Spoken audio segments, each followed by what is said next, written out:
Yo, what's up, guys? It's Andrew from ProducerSociety.com. Today I'm going to talk to you about mistakes that people often make when they're first getting used to music production, specifically related to Garageband. So we're just going to get into it right now. I made about 10 of them. There's a list of 10. So what I'm going to talk to you about right now is Bluetooth headphones.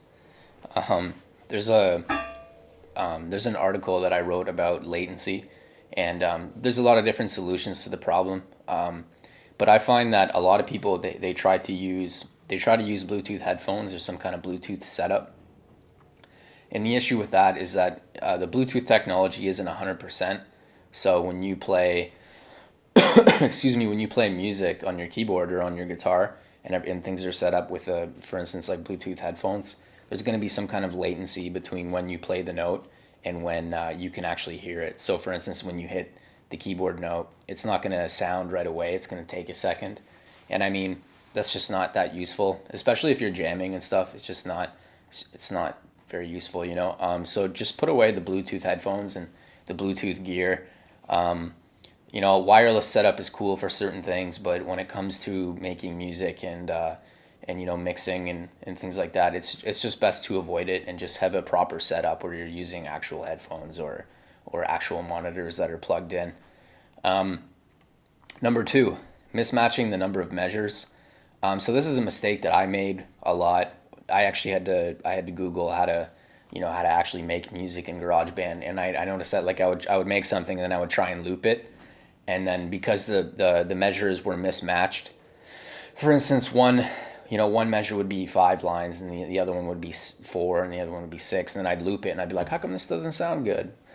So like as you can see in this image right here, you can see the way everything is kind of falling together, like everything is squared off. So for instance, like let's zoom in right now. You can see these are all lined up together. So that's what you want to be doing. Once you're more familiar with the process and you know how to make it work while having what am I trying to say? Like once you're more familiar with this, you can start to make more complicated musical structures. So this is just kind of like a beginning thing that you have to watch out for. Another issue is lining up notes on the grid line. This is similar to number two in the sense that you don't have to do this, but when you're first starting out, it's best to line up all your notes in the grid line. That way, everything just sounds synchronized. I would say it's even more important for the drums, but however, however,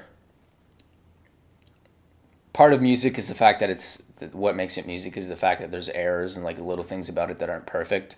Although in the modern era, that's kind of changing. I don't know if you check out Rick Beato's channel, but he's always talking about this. He's talking about how everything is perfectly quantized and everything is perfectly auto-tuned and pitch corrected. That's kind of the way things are headed. However, and you can do it that way, or you can make it. Sometimes things can be a little, not so perfect, and that it'll sound just as good or even better. So, but with saying all that, if you're when you're first starting out and you're wondering why things don't sound right, it might have something to do with the fact that your notes aren't totally on the grid.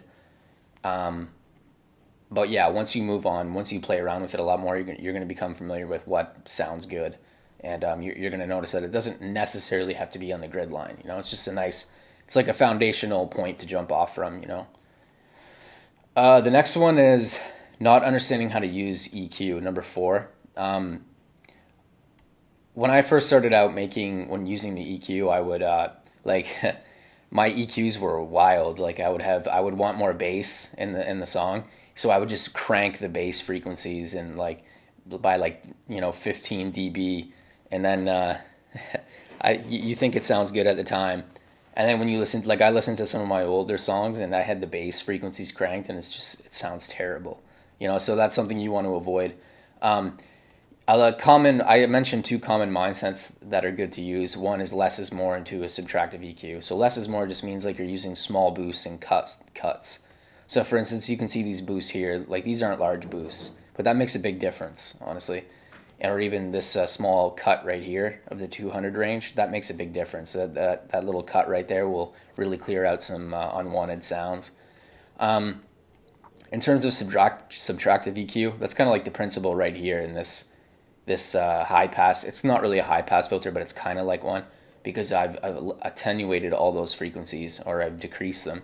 So because I've gotten rid of these, it's gonna emphasize the higher ones, and this is a good principle to use. And also, you can use this with in terms of volume as well, not just EQ. So for instance, if let's say you send a mix to a client and they say, well, the vocals aren't loud enough, rather than increasing the volume of the vocals, you can just turn down the volume of everything else just by 1 dB, and that's gonna make a difference. It's gonna take a little bit more time to do it that way, but it's also gonna be better. It's not gonna mess up the total volume of the track, because if you just increase the volume, you might push it to the point of clipping. So you can just take away from other instruments in order to accentuate another, right? Number 5, not using studio headphones.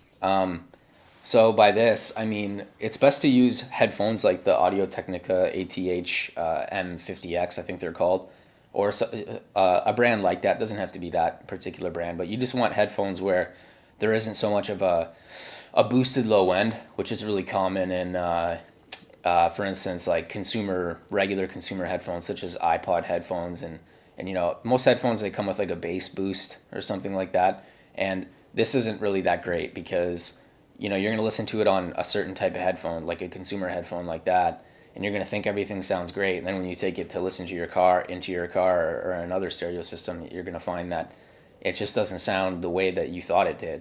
So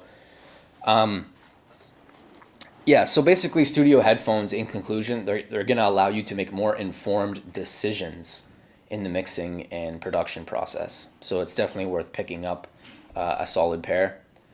The next one is not installing plugins. It took me about a year to start downloading plugins. I thought, at first I just experimented with what Garageband had, and that was cool. I'm glad I did it that way. But there comes a point where you can actually introduce more stuff. So if you find that you're not feeling very creative, and you don't like a certain instrument, you can just go find another one. A good place to go is VST for free, and also audiopluginsforfree.com. Both those websites are decent. They got all kinds of good stuff. The next one, this is an important one, not using -10 to -15 dB of headroom.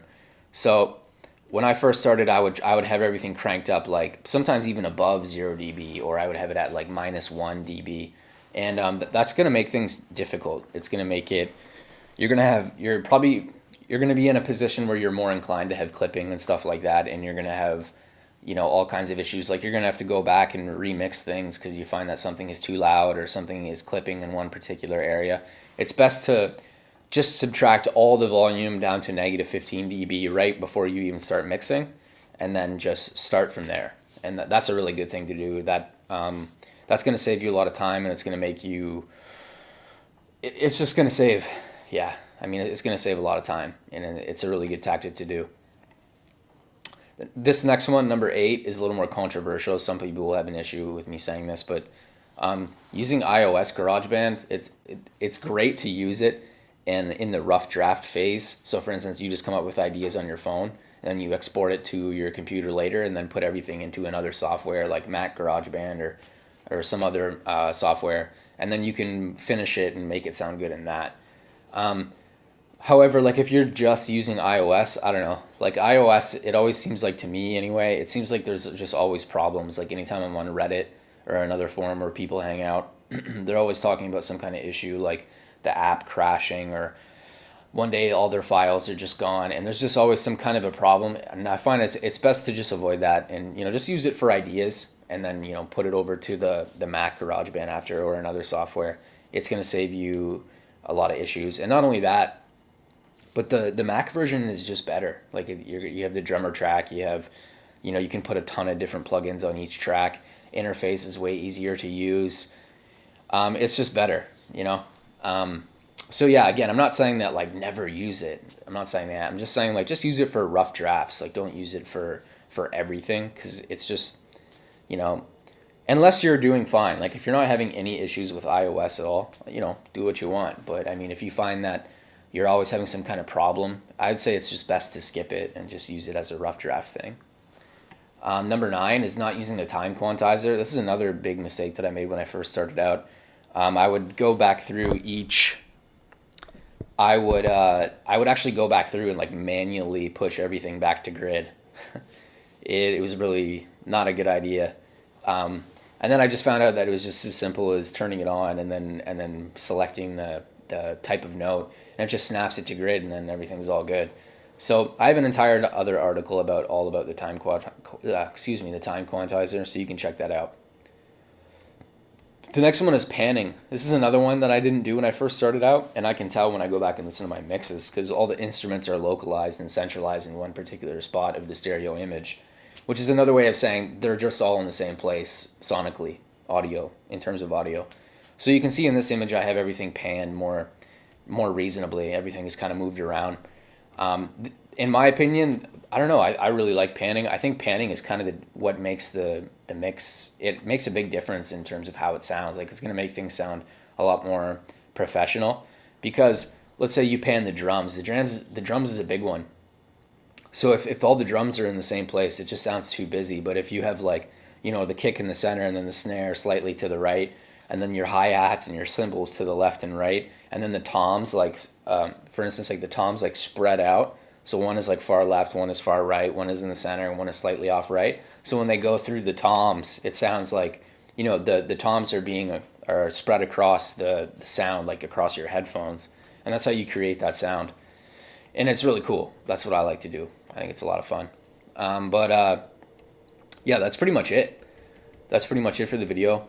Make sure to check out the article. I kind of run through everything in detail. As always, the article is always, there's just a lot more work put into it. The videos, sometime in the future, I'll probably get more serious about videos, because I know that people like to watch them. So, one day I'll get all the proper gear and like, Final Cut Pro and a better lighting system and whatnot. But anyway, for now, hope this was helpful to you, and I'll see you in the next video.